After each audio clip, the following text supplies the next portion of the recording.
ইলেকশনের দিন পর্যন্ত আমরা একটা ফেসবুক গভর্নমেন্ট দেখেছিলাম মাননীয় স্পিকার। মুনাস হিসাবে দাঁড়িপাল্লায় ভোট দিলে জান্নাত পাওয়ার নিশ্চয়তাও দিয়েছে। এই আরডিএস প্রকল্পের মধ্যে কত হাজার কোটি টাকা ডিস্ট্রিবিউট হয়েছে জানেন?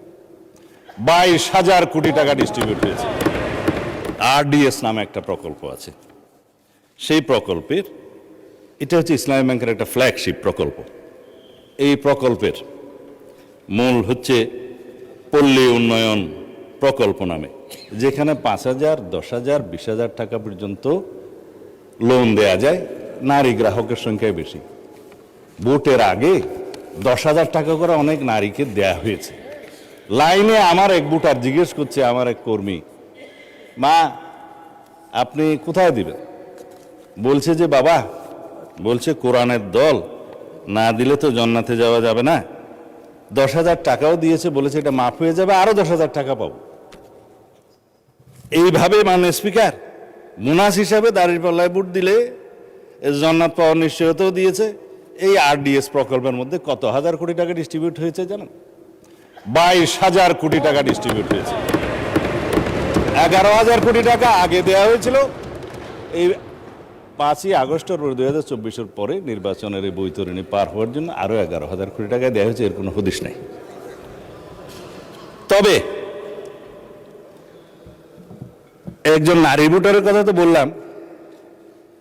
ভোটের আগে আমরা প্রায় সময় দেখছি মাননীয় স্পিকার, আমরা তো লেজিটিমেট গভর্নমেন্ট, ভোট টুট পেয়ে জনগণ আমাদেরকে এখানে বসিয়েছে, কিন্তু ইলেকশনের দিন পর্যন্ত আমরা একটা ফেসবুক গভর্নমেন্ট দেখেছিলাম মাননীয় স্পিকার, প্রচারণার মাধ্যমে।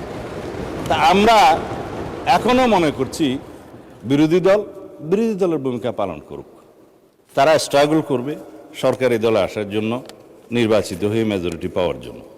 কিন্তু বারে বারে এইভাবে প্রচারণা, পর্দার আড়ালে প্রচারণা, পর্দার ভিতরে প্রচারণা ইত্যাদি চালিয়ে মানুষকে বিভ্রান্ত করে মাননীয় স্পিকার আমরা বোধহয় খুব বেশি এগোতে পারবো না।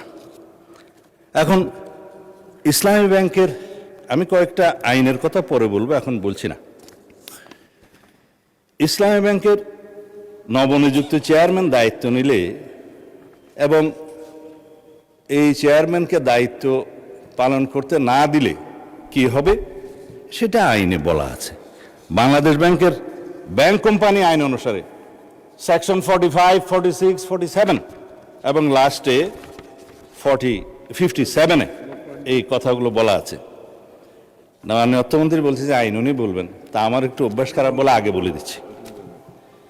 বাংলাদেশ ব্যাংকের নির্দেশ দানের ক্ষমতা, বাংলাদেশ ব্যাংক যদি এই মর্মে সন্তুষ্ট হয় জনস্বার্থে মুদ্রানীতি এবং ব্যাংক নীতির উন্নতির বিধানের জন্য কোনো ব্যাংক কোম্পানির আমানতকারীদের স্বার্থের পরিপন্থী এবং ব্যাংক কোম্পানির স্বার্থের পক্ষে ক্ষতিকর কার্যকলাপ প্রতিরোধ করার জন্য যে কোনো রকমের সিদ্ধান্ত বাংলাদেশ ব্যাংক দেওয়ার এখতিয়ার রাখে এবং ব্যাংক কোম্পানিগুলো, সংশ্লিষ্ট ব্যাংক কোম্পানিগুলো উক্ত আইন নির্দেশ পালনে বাধ্য থাকবে।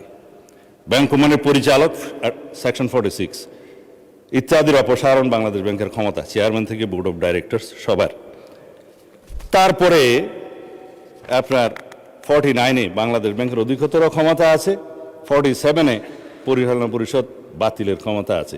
বিস্তারিত পড়লে আমার ওই 15 মিনিটে কোলাবে না, সেই জন্য বলবো না।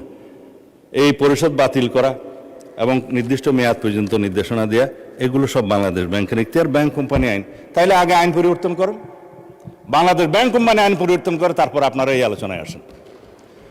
অন্যথায় রেগুলেটরি অথরিটি হিসাবে বাংলাদেশ ব্যাংক তার নিজস্ব ক্ষমতা বলে দেশের স্বার্থে, ব্যাংকে রক্ষা করার স্বার্থে এই সমস্ত কার্যক্রম তারা চালু করবে মাননীয় স্পিকার।